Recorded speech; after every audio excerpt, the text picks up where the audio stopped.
புதுக்கோட்டை மாவட்டத்தில் கனிமவள கொள்ளையை தடுக்க போராடிய அதிமுக நிர்வாகி ஜபகர் அலி கொலை செய்யப்பட்ட வழக்கில் உண்மை குற்றவாளிகளை கைது செய்திட வேண்டும் என அதிமுக பொதுச் செயலாளரும் சட்டமன்ற எதிர்க்கட்சித் தலைவருமான எடப்பாடி கே பழனிசாமி வலியுறுத்தியுள்ளார்.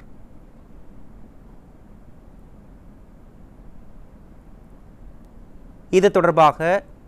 கழக பொதுச் செயலாளர் வெளியிட்டுள்ள எக்ஸ் தளப்பதிவில், புதுக்கோட்டை தெற்கு மாவட்டம் திருமயம் தெற்கு ஒன்றிய சிறுபான்மை பிரிவு செயலாளரும் முன்னாள் அஇஅதிமுக ஒன்றிய குழு உறுப்பினர், புதுக்கோட்டை மாவட்ட அமைச்சூர் கபடி கழக செயலாளரும் சமூக ஆர்வலருமான ஜபகர் அலி சமூக விரோதிகளால் லாரி ஏற்றி படுகொலை செய்யப்பட்டிருக்கிறார் என்ற செய்தி மிகுந்த அதிர்ச்சி அளிக்கிறது என குறிப்பிட்டுள்ளார். மேலும் கனிமவள கொள்ளை தொடர்பாக திருமயம் வட்டாட்சியரை சந்தித்து புகார் செய்து 15 நாட்களுக்கு மேலாகியும்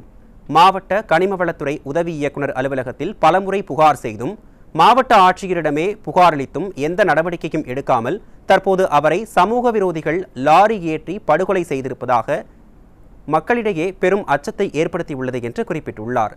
மேலும் இந்த கொலை குற்றத்தின் பின்னணியில் உள்ள உண்மையான குற்றவாளிகள் கனிமவள கொள்ளையர்களை விட்டுவிட்டு லாரி டிரைவர் உள்ளிட்டவர்களை மட்டும் கைது செய்து வழக்கை விடியா அரசு திசை திருப்பி வருவதாக குற்றம் சாட்டியுள்ள கழக பொதுச் செயலாளர், கனிமவள கொள்ளையர்கள் மீது நடவடிக்கை எடுக்காமல் புகாரளித்தவரை காட்டிக் கொடுத்து மிக மிக மோசமான முன்னுதாரணத்தை திமுக அரசு ஏற்படுத்தி இருக்கிறது எனவும் குறிப்பிட்டுள்ளார். தொடர்ந்து ஜபகர் அலி இறப்புக்கு நீதி வேண்டும் என குறிப்பிட்டுள்ள கழக பொதுச் செயலாளர் எடப்பாடி கே பழனிசாமி, கனிமவள கொள்ளையர்கள் மட்டுமின்றி அவர் கொடுத்த புகார்களின் மீது நடவடிக்கை எடுக்காமல் இருந்த அனைத்து அதிகாரிகளும் அவரது மரணத்திற்கு பொறுப்பு எனவும் உரிய விசாரணை நடத்தி அனைவர் மீதும் நடவடிக்கை எடுக்க வேண்டும் எனவும் வலியுறுத்தி